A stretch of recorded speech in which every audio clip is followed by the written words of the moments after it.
Hi, I'm Annie Botticelli, and I'm recording this for you to help you understand what the fork is going on with all of the drama at this time. We are right in the heat of eclipse season, especially the high drama of a total blood moon lunar eclipse in Scorpio. Okay, so that eclipse is happening in the Eastern time zone. It's on May 15th, 2022. But the way that eclipses work with astrology is that their energies are felt way more before and after than actually the astronomical event. Okay, so we've been having this drama brewing for many weeks. And this week of the actual eclipse, in this period of time, I'm sure you have been noticing, like I have, which is what prompted me to record this, people getting illness diagnosis, chronic cancer, news of people dying, major tests to relationships, topics of boundary, power struggles to the ultimate degree, things going on with basically the topic of mortality in a very, very big way, whether that is because someone has found out they're ill and they're going to make it through, but it still casts mortality into our faces, either for our own situation or someone else's, or through birth. Pluto, which is the ruler of Scorpio, which is the sign that the moon is in, is the ruler of death and birth and transformation and rebirth. So anything on the topics of death and dying and mortality and life and rebirth and birth is all under the domain. So these major, major, major high drama, remember this is not only a full moon, which we know brings extra drama. It's also a full moon in a water sign, which intensifies the drama. And it's also a total lunar eclipse, which only enhances the drama even more. So really, we've got the energies of 3 full moons that are wrapped up into the eclipse energy, plus tag on another couple of moons for the fact that there's water and all of this is coming through together. So yeah, it's pretty intense. So I just watching throughout my life, seeing people at the store, I went to donate things and, I asked the person how they were doing and they said, well, I'm okay right at this moment, but I had a complete breakdown before, and they told me everything that was going on. And I mean, just people are falling apart. So maybe you're one of those people. So it's helpful, I think, to understand what's happening. And that's one of my favorite things about astrology, is that if something crazy is going on, where it's very clear that it's in the air, it's in the stars, it's happening, and people are getting affected, that if you understand it, you understand the time frame, it's a little bit easier to get through it because it's not without reason. Okay, so the full moon is a time when we shake off the emotions that have been gathering in our energy field. So if you kind of imagine a dog shaking off after they're wet, with the water representing emotion, this is what we do every full moon. All the stuff builds up, it builds up, it builds up, and then we have, I call it a full moon freak out, or, a release, and this is therapeutic, it's cathartic. But when we've got this intensity like we do with this blood moon, this total lunar eclipse this week, the intensities are very high and the stakes are very high. So some non-negotiable endings or non-negotiable events are very likely to be happening. That is another keynote of an eclipse. Things that were repressed, things that were under the surface are bubbling out. So if somebody seems to come at you with something and you say, whoa, where did that come from all of a sudden? It's not all of a sudden. This person has been holding these things. They might not have even realized it. Maybe you're that person. If you're seeing yourself, what is going on with you just spewing out all of this stuff? It's a process by which the universe is helping us to deal with things that are causing problems in our lives that have been undercover and need to be dealt with. And while that might be kind of dramatic and not feel very graceful at this moment, do know that there is benevolence and there is purpose behind what is going on. Some of the stories are basically just destiny stories happening. There are things that we can control in life. There are things that we can shift in our experience, but there are many things that we can't. And some of those things that we can't, that are just out of our hands, that we struggle and feel helpless and are trying to do something about, a lot of times those eclipses bring those up, and we start to see the trajectory that's laid out before us, and often we have choices that have to be made. Okay, so very important to know about this time is that you might be presented with a choice, and you might not have the right energy in the stars to make a final decision, because while this blood moon is happening, we're also in Mercury retrograde. Okay, so Mercury retrograde is factoring in, bringing in things from the past, bubbling up in a big way. Jupiter is going direct right now, so certain things are wanting to fly and really expand that you've been working on in the past, and they're coming back in the present. So while we've got all this drama, the drama doesn't necessarily have to be bad, okay? Now you will be seeing it, and maybe you'll be feeling it in your little way or your big way: anxiety, insomnia, general anxiety, just don't really know what you're worried about, but just kind of feel worried, just kind of feel bad, just kind of feel tired. There are many places in the spectrum of manifestation that you can feel this, from barely anything at all, but watching a lot of people go through stuff, to you having dramatic life-changing circumstances going on. But now you know why. The topics of money, shared resources, power, people using their power wisely or not, sex, intimacy, anything having to do with merging together in a powerful way, in a synergistic way, is something that this moon is testing. What is being tested is longevity. The tests that are coming now are helping you to see the things that would be problems in the foundation of the structure you're building with this person, or with this group, or with this company, or whatever, or in your own emotional self, your emotional expression. At the bottom, and even below the surface, there's weaknesses. There are weaknesses, and the weaknesses are being revealed, and you're going to get to see over the coming weeks, are those weaknesses deal breakers? Or are those weaknesses things that we can now strengthen to strengthen the whole relationship or project or individual or whatever it is? So it is something that a lot of people have felt anxiety about before it's come. It kind of feels like you have an electric, your finger stuck in an electric socket. But do know that after the moon actually happens, so after around the 15th, 16th of May, wherever your time zone is, it could be a different day, but that time frame, it's building. And once it breaks, then for most of us, things are going to really notably just start to settle down. With every day that passes, things will become lighter, things will get back to whatever the new normal will be, and the dramas will pass, or the integration will happen. If there's something that's gone on that's out of your control and it's changed things, then the new path is going to set in. You'll start to get comfort, more comfortable on the new path, and that will happen. So we're at the building point now. It's still building, and then it will break, and then it will start to shift. Now, we can still see news and events come in even 4 to 6 weeks after the actual eclipse, and even longer than that, because this eclipse is in process from the end of 2021 through the end of 2023, the Taurus Scorpio eclipse cycle. So if you want to have some insight into some similarities of things that have happened before, think back to the end of 2012 through the end of 2014. Think back to the end of 2002 to the middle of 2005.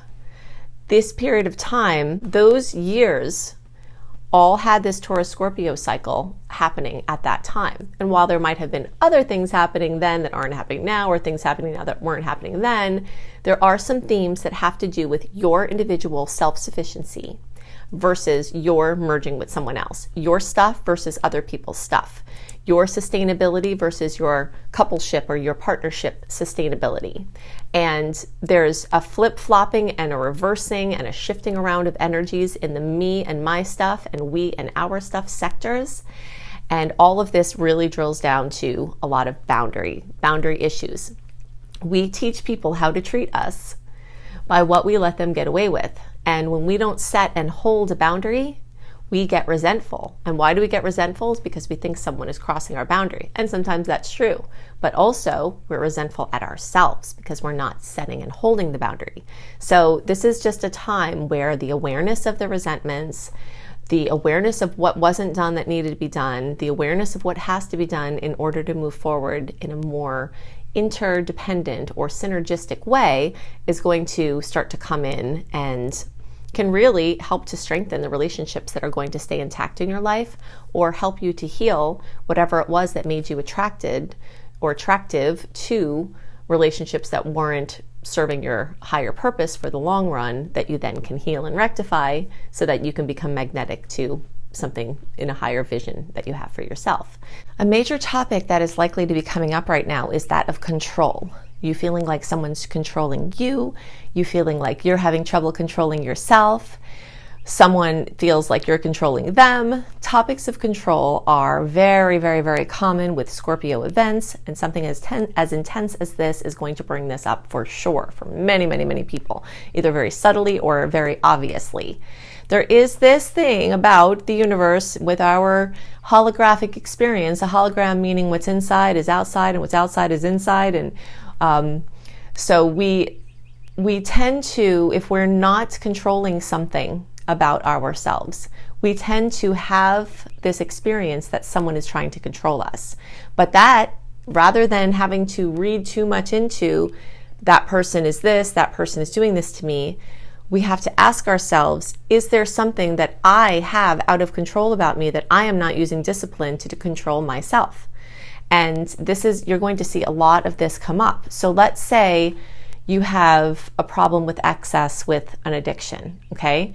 And you're not controlling yourself there, but you're very disciplined and all these other things, and you don't think of yourself, as an uncontrolled person or an uncontrollable person. And then somebody comes from outside and tries to control you, maybe on something completely unrelated to where you're not controlling yourself. But this is sometimes a little whisper into, hey, if they're trying to control me, where am I not controlling myself? And the more that you can tend to that, the more you can stop having the manifestations of someone outside of you doing that. Okay, so that's a very big piece. And one of the biggest things to know about this time, and hopefully it will give you some peace in this, the midst of this craziness, is that one of the representations of Scorpio is the phoenix rising from the ashes. Okay, so we talked about death, birth, rebirth, transformation, and sometimes the death is literal, but a lot of times it's figurative. It's the ending of something old and the birth of something new. And actually, as things are blown up, because there is something atomic about this, then something rises from the ashes. Okay, and so if it feels like things in your life are blowing up, stay present with the feelings, deal with what has to be dealt with, but also remember that from those ashes, new growth can and will come, and you might be able to recreate your life or whatever area is being changed in a way that is more beautiful and more fulfilling for you. And that really is the purpose of all of this, is to give you a fresh new start and let you exercise your creativity muscles in a way that will bring you more joy and happiness. So this is, incredibly intense, but we are very close to where the energy will break. Something else I wanted to mention about this is that I do tend to see a lot of glasses breaking or glass break at the time of the eclipse. The tension in the air at eclipse time, especially the lunar eclipse, but it's really the whole eclipse season. So we'll say 6 weeks before the first eclipse to 6 weeks after the second eclipse. So our first eclipse in the cycle was April 30th. So this energy started brewing in March. So building in March, going through April, the eclipse in Taurus at the end of April. Here we are in the middle of May, okay? I have seen a lot of glass break because the tension is palpable in the air energetically. And if you could see those fine filaments that connect us on the energetic planes, they would be full of tension. Okay, you can almost taste it. You can definitely feel it. And that brings a little more chaos into our fields, and it causes more things to break.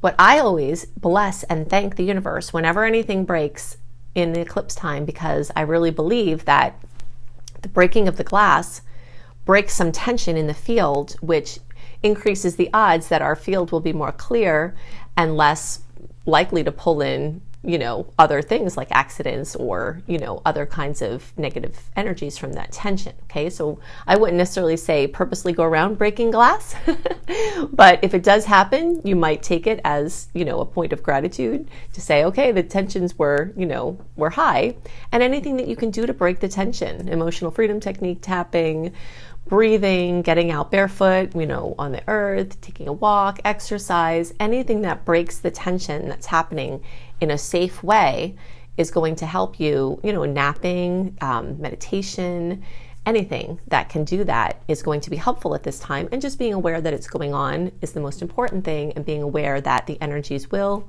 lift, get stronger, and then start to shift. Hopefully will help you to have some peace with the process of what is happening. If you want to understand more about what's going on in May, see my May 22 horoscope reports on my YouTube channel, Annie Botticelli. I always put them out early. I actually have June's up, and this week I'll be working on July's, so you can check that out, plus all of my other resources in the notes below this video, or podcast if you're listening that way. I hope that things are as smooth as possible for you through this crazy blood moon drama time, and I will see you in my next report. Okay, so I've given you lots to work with to help you make the most of the energies this month and to help you understand the energetic patterns at work and play. And if you'd like more resources, I've got all of these here. You can additionally go to the little more button, the little arrow underneath the bottom right of the video. Click on that, and all of the links that I'm giving you here will be clickable, right? So if you're looking for reading options, including a beautiful, very detailed 45-minute audio of your birth chart for $33 from my brilliant husband, you can find that at anniebclarity.com. You can go to anniehelpsyou.com, sign up for my free email newsletter. This is where you can access running a free birth chart. This is where you access my 28-day in-depth virtual coaching program called Shine for free. This is also where you'll find tons of blogs, and you get lots of other perks for being on my newsletter list. If you're looking for written horoscopes by me, always up a month early, you can go to cozybysweetstarlight.com. If you haven't seen this site, go to it. It is so beautiful. We've got, me and my team have lots of amazing astrology-inspired blogs and healthy living blogs. We've got hypnosis for all the signs. We've got healing frequencies for all the signs. I've got the written horoscopes that I write. We have yoga for all the signs. So it's just a very beautiful, comprehensive site. If you're looking for free courses on how to manifest money and wellness, you can go to lumlife.com, my school, Luminous Life Multiversity, LUMLIFE. You can also find my astrology education courses here, including my behemoth of a master course called Becoming a Professional Astrologer Mastery Course, which you can fully utilize even if you don't want to be a professional astrologer, but it certainly will get you up to the level where you could be and show you how to make your business a success. And payment plans are available there too. Now, I've also got 2 books out and more on the way. Planetology, How to Align with the Natural Rhythms of the Universe. You will find this on the bookshelves in all major booksellers, including all the Books A Million, all the Barnes & Nobles. It's right there on the shelf. Plus, you can get it on Amazon and through any independent bookseller. And you can find Radical Prayer on Amazon, and you can order it anywhere as well. So I hope you have a wonderful month, and I'll see you next month. Bye.